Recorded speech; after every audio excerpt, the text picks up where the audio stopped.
मैं हूं मनीषा बोंद्रे और आप देख रहे हैं केसरी उजाला न्यूज। महाराष्ट्र में विधानसभा चुनाव जैसे जैसे नजदीक आ रहे हैं वैसे वैसे राजनीतिक सियासत गरमाई नजर आ रही है। महाविकास आघाड़ी और महायुति दोनों ही गठबंधन चुनाव की तैयारियों में जुटे हैं। सभी अपनी अपनी तरफ से जोरों शोरों से राज्य के बड़े शहरों में भेंट दे रहे हैं। ऐसे में राष्ट्रवादी कांग्रेस पार्टी शरद पवार गढ़ के नेता रोहित पवार के बयान ने राज्य में खलबली मचा दी है।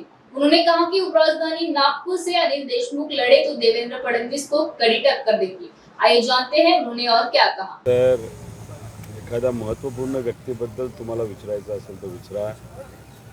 त्यांच्याबद्दल जर तुम्हाला खूप खोलात जाऊन विचारायचं असेल तर सामान्य लोकांना विचारा, मग ते तुम्हाला जे काही जे सांगायचे ते सांगतील।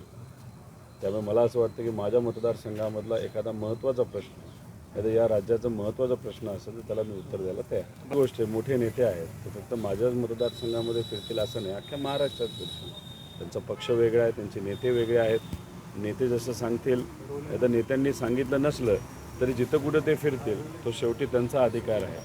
शेवटी मोठ्या नेत्यांना आपण काय बोलणार। मी एक तुम्हाला सांगतो, माझ्या विरोधात कोणाला उभं राहायचं त्यांनी राहावं, किती लोकांना मतं खाण्यासाठी उभं करायचं करावं, काही केलं तरी तिथे असणाऱ्या लोकांवर माझा विश्वास आहे।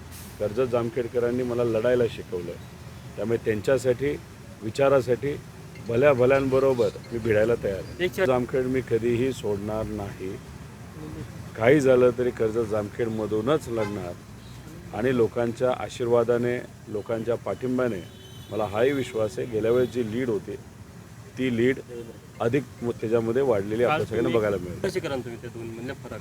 तुलना एकच आहे, माझ्या मेळाव्यामध्ये प्रेमाने माझ्या सर्व बहिणी आल्या होत्या। मोदी साहेबांच्या मेळाव्यामध्ये 500 रुपये देऊन आणल्या गेल्या होत्या। पण काल मेळाव्यामध्ये मोदी साहेबांच्या मेळाव्यामध्ये आपण जर बघितलं तर एक स्टेटमेंट फार जबरदस्त होतं। त्यांनी सांगितलं महिलांवर अत्याचार करणाऱ्या व्यक्तीला सोडू नका आणि त्या व्यक्तीला जो कोणी मदत करत असेल त्याला पण तुम्ही सोडू नका। त्याचा अर्थ या सरकारवरच मोदी साहेबांचा विश्वास राहिलेला नाही, कारण का हे सरकार काय पद्धतीने गुंडांचा वापर लोकसभेमध्ये केलं आहे हे आपण सगळ्यांनी बघितलेलं आहे।